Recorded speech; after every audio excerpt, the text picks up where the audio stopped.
We humans are creatures of habit, finding comfort in the predictable rhythm of our lives. We tap screens, summon services, and trust in the seamless efficiency of the digital world. But what happens when the stories we tell ourselves, the urban myths whispered in the dark, find a way to infiltrate that very modernity? What happens when the familiar glitches and something else bleeds through? This is one of those stories. A story that began on an unremarkable Tuesday and burrowed its way into my sanity. My name is Alex. By day, I'm a data analyst, lost in the comforting logic of spreadsheets. But by night, to make ends meet, I navigate the unpredictable currents of Night Ride, that ubiquitous ride-sharing app promising safe passage through the city's nocturnal landscape. Most fares are forgettable. The boisterous laughter of weekend revelers, the hushed phone calls of late-night workers, the awkward silences of strangers sharing a brief journey. But that Tuesday, the air itself felt different. Heavy, charged, like the prelude to a storm far more significant than the downpour outside. It was precisely 2:17 a.m. The rain, which had been a gentle drizzle, had escalated into a torrential assault on the asphalt. I was parked beneath the flickering glow of a faulty streetlight, nursing a lukewarm coffee and debating whether to call it a night. Then, the insistent ping of a new ride request. I almost dismissed it. Too late.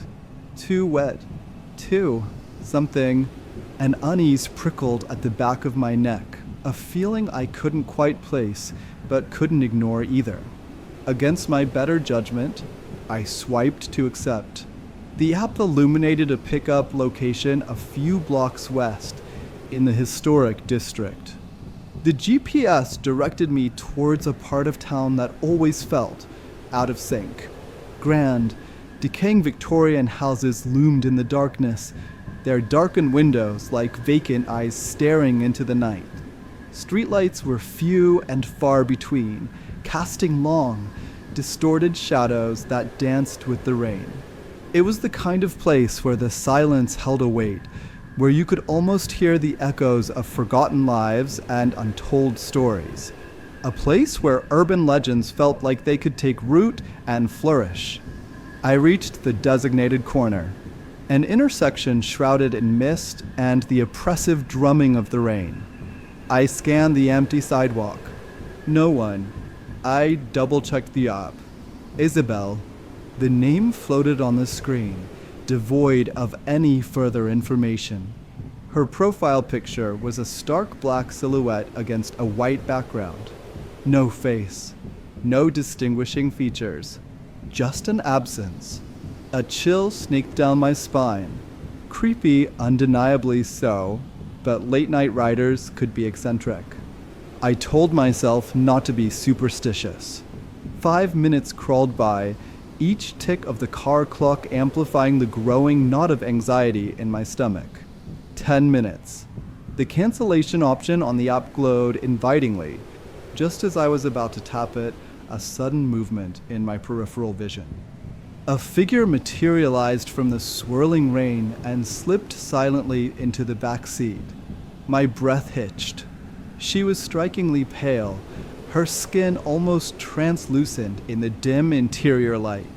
Dark, wet hair clung to her face, obscuring her features, yet I could sense her gaze fixed somewhere beyond me. She didn't speak, didn't offer a destination, just turned her head slightly and offered a small, melancholic smile that didn't quite reach her unseen eyes. It was a smile that spoke of a profound sadness and ancient weariness. I finally managed to stammer out a greeting, my voice sounding strangely hollow in the confined space. "Where to?" I asked, trying to sound professional, trying to ignore the growing unease that clung to me like the damp air. Isabel remained silent for a moment, then her voice, when it came, was soft, breathy, like the rustle of dry leaves. She gave me an address far outside the city limits, a place name that sounded unfamiliar, almost archaic. I repeated it back to her, trying to commit it to memory. I punched it into my GPS, the digital voice confirming the destination. 20 minutes. That felt like an eternity in this oppressive silence. We drove deeper into the night, the city lights receding behind us, swallowed by the darkness and the relentless rain. The roads narrowed, the smooth asphalt giving way to cracked and uneven surfaces. Trees, their branches skeletal in the headlights, crowded the roadside, their shadows reaching like grasping claws. I glanced in the rearview mirror frequently, trying to catch Isabel's eye to break the suffocating silence. But she remained a still, pale presence in the back, her gaze fixed on the inky blackness beyond her window, as if she were watching something I couldn't see. Something waiting. Then, just as we rounded a particularly sharp bend, the GPS screen flickered and died. The radio went silent, replaced by a low, persistent hiss. Great, I muttered under my breath, tapping uselessly at the screen. Technology, my supposed ally, had abandoned me in this desolate landscape. I pulled over to the muddy shoulder of the road, the tires spitting gravel. The rain seemed to intensify, drumming a frantic rhythm on the roof of the car. "Isabel," I said, turning in my seat to face her, the beam of the interior light briefly illuminating her stark features. "The GPS, it's gone out. Do you know where we are?" The silence stretched, thick and heavy, punctuated only by the storm.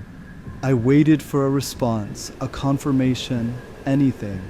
But she remained motionless, her head tilted slightly, as if she were listening to something beyond the storm. A cold dread began to seep into my bones. I turned around fully. The back seat was empty. The leather of the seat was damp, as if someone had just been sitting there, but Isabel was gone. Gone. Just vanished, like a phantom dissolving into the rain-soaked night.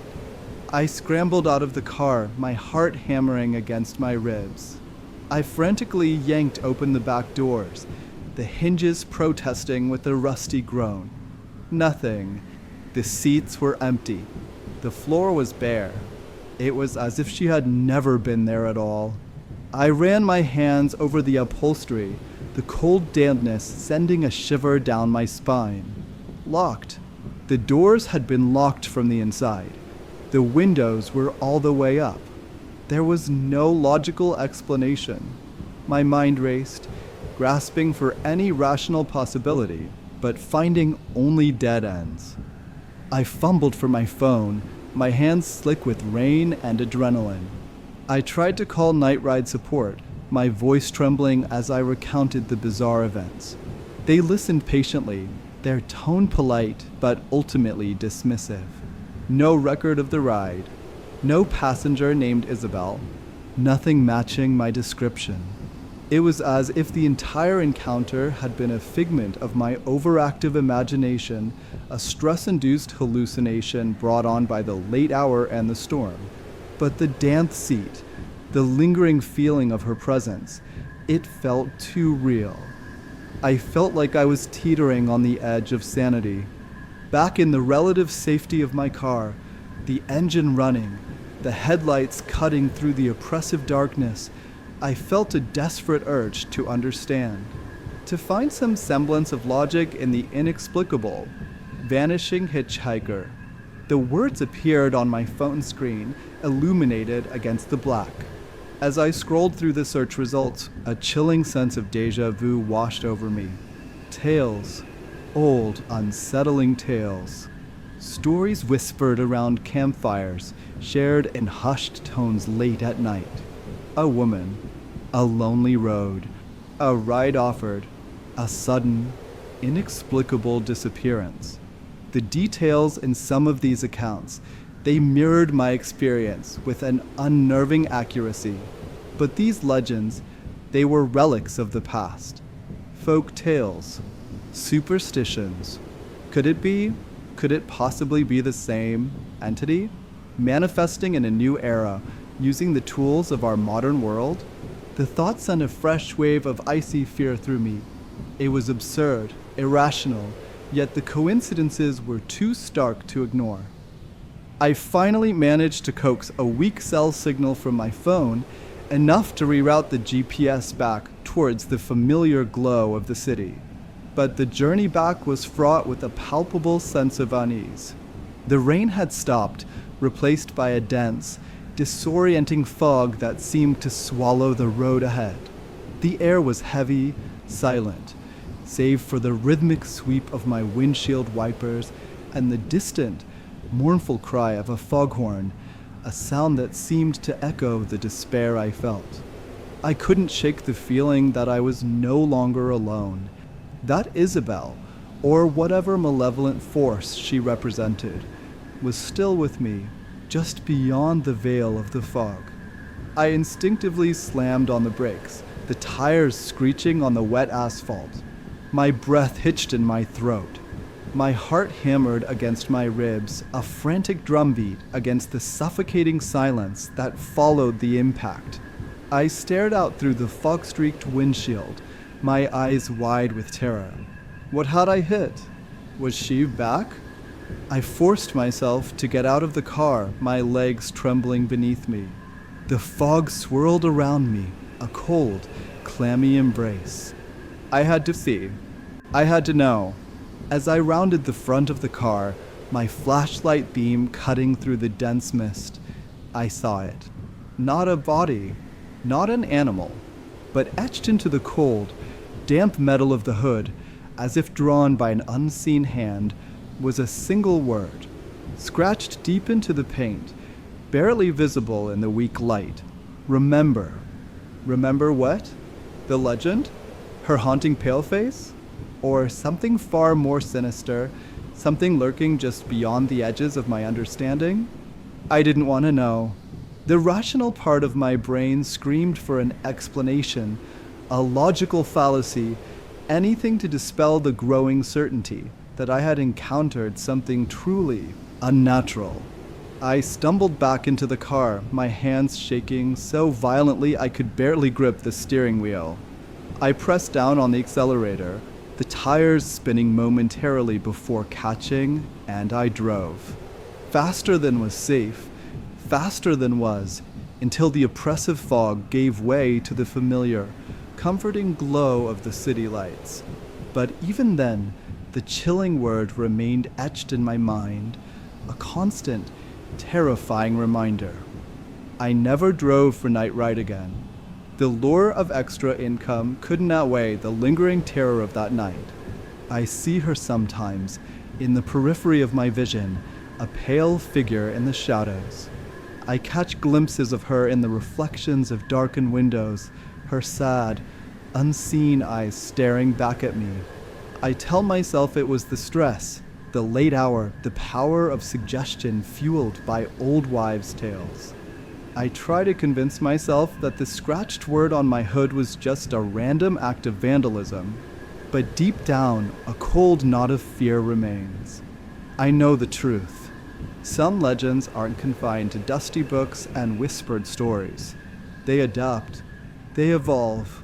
They find new ways to reach us in the cold, impersonal landscape of our modern world. And sometimes, they don't just vanish. They leave a part of themselves behind. A chilling reminder that the glitches in our technology might just be doorways to something far more ancient and terrifying. That was The Glitch in the App, a deeper dive into our reimagining of the classic vanishing hitchhiker urban legend. We hope this extended journey into the unsettling blurred the lines between the familiar and the terrifying.